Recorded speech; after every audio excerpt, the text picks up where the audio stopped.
Olá, sejam bem-vindos mais uma vez ao canal Busca do Conhecimento Terapia Integrativa. Hoje nós vamos começar a falar um pouquinho mais, vamos continuar falando um pouquinho mais sobre obesidade, aumento de peso e pegando alguns tópicos que eu elenquei que são de relevância maior em relação ao tanto ao tratamento tanto para o conhecimento dessa patologia, né? Para quem não acompanhou o primeiro vídeo, eu vou deixar o link de inscrito, então acesse lá, porque como quem assistiu de dor, sempre existe uma construção do raciocínio ao longo quando é um conteúdo que é dividido em vários vídeos. Então hoje eu vou falar um pouquinho para vocês sobre a relação obesidade e estresse. Quem hoje não passa por situação de estresse, principalmente em relação hoje ao trabalho, né? Então hoje nós estamos numa sociedade extremamente competitiva, onde precisamos apresentar resultados, apresentar números, cobranças, e isso a pessoa ela vive num estado de estresse constante. Porém, como eu sempre falo, o estresse ele nos deixa mais produtivo, né? Para ir atrás dos nossos objetivos, ir atrás das conquistas, mas existem pessoas que o eixo de estresse delas está desajustado. Então ela é muito sensível a qualquer estímulo, então fatalmente ela apresentar desequilíbrios metabólicos. Então, o principal hormônio do estresse que está relacionado é o cortisol, né? Então, nós temos um eixo chamado hipotálamo, hipófise adrenal, que é a conexão do sistema nervoso com essa glândula. E quando nós estamos por situações de estresse, que vamos encarar também com um medo crônico, uma ameaça crônica, essa glândula ela fica em hiperatividade, produzindo esse cortisol. E nós também temos a ativação do eixo do sistema nervoso autônomo simpático, onde ele produz as catecolaminas, que são os neurotransmissores, principalmente a noradrenalina e a adrenalina, que também ela participa da resposta do estresse, da resposta de luta e fuga, né? Esses dois sistemas eles estão intrincados em várias patologias também, como hipertensão, como osteoporose, né? Como na depressão. Então pode observar que o estresse ele está relacionado a várias patologias, né? Estou fazendo a conexão com a obesidade, mas vocês podem ver que também ele entra na parte psiquiátrica em relação à ansiedade, em relação à depressão, né? Ela entra na saúde óssea em relação à osteoporose. Então você pode ver que tem várias implicações metabólicas que acabam gerando devido ao estresse, devido ao excesso de cortisol.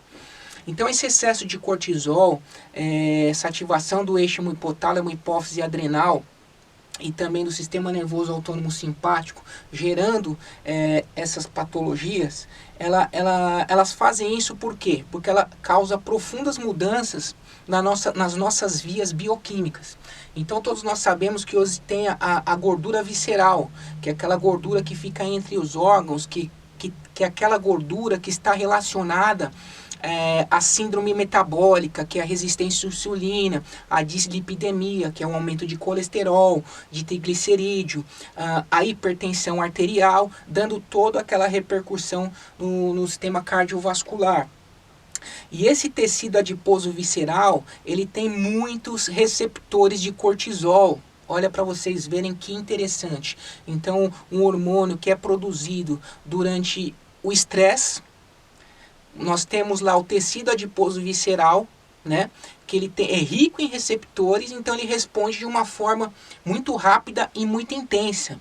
E esses receptores de cortisol no tecido adiposo visceral, ele promove tanto a sua função metabólica, né? A sua diferenciação e a de sua distribuição, onde vai ter todas essas repercussões nessas patologias devido a essas disfunções.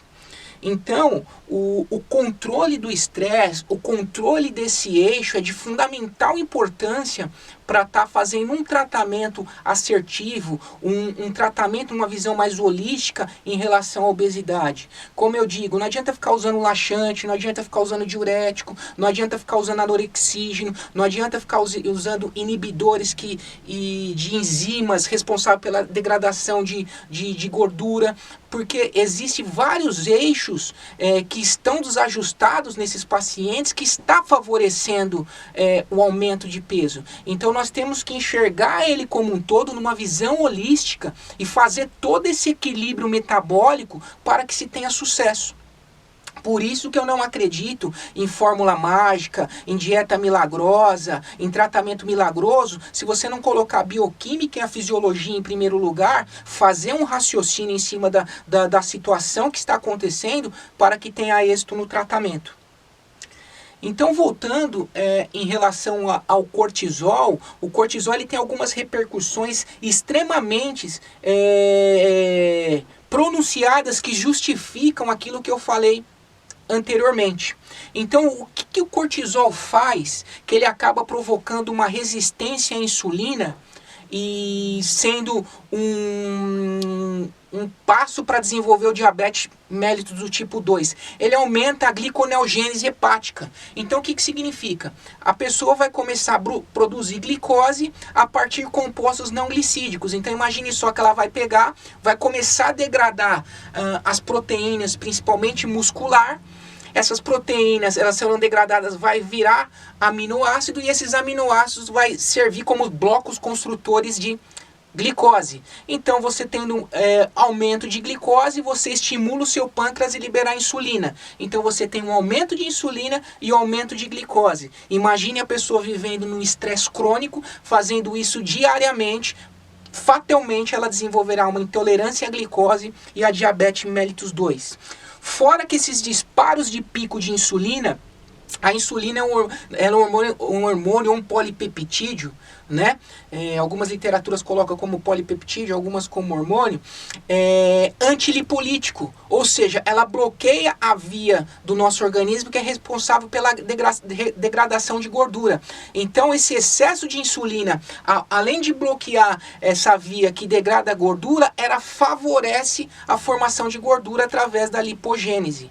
Olha que o estresse, que o excesso de cortisol está provocando no nosso organismo. Outra coisa, o cortisol, ele bloqueia a mobilização de lipídio para ser degradado e favorece o seu armazenamento. Tudo isso provocado por um desequilíbrio do eixo hipotálamo-hipófise adrenal. Outra, ele começa também a fazer a degradação de proteínas, principalmente proteína de tecido muscular, tecido ósseo, da pele. Então o que acontece? Além de usar esses aminoácidos dessas proteínas para fazer a gliconeogênese, a pessoa começa a ter uma alteração de composição corporal. Então ela começa a ter um aumento de massa gorda, um aumento de gordura e começa a ter uma diminuição de massa magra. Além disso, ela aumenta a síntese de gordura no fígado, né? Então, aumentando a síntese de gordura no fígado, também vai aumentar a produção daquelas lipoproteínas, as VLDL, as LDL, automaticamente vai repercutir lá em cima no perfil lipídico do paciente também. Então, eu coloquei o cortisol para estar falando o eixo hipotálamo, hipófise adrenal, porque ele tem profundas repercussões metabólicas no nosso organismo. Então, se esse eixo não for corrigido de uma forma muito assertiva, a pessoa terá muita dificuldade, não vai conseguir ter redução de peso e não vai conseguir prevenir ou controlar já as patologias já pré-existentes. Ok? Espero que vocês tenham gostado desse segundo vídeo sobre obesidade, fazendo a conexão obesidade e estresse. Espero que vocês tenham gostado. Deixa um like para que o vídeo ganhe relevância. Inscreva-se no canal, ative o sininho para que vocês recebam as notificações. E não se esqueçam, continue comigo em busca do conhecimento, terapia integrativa.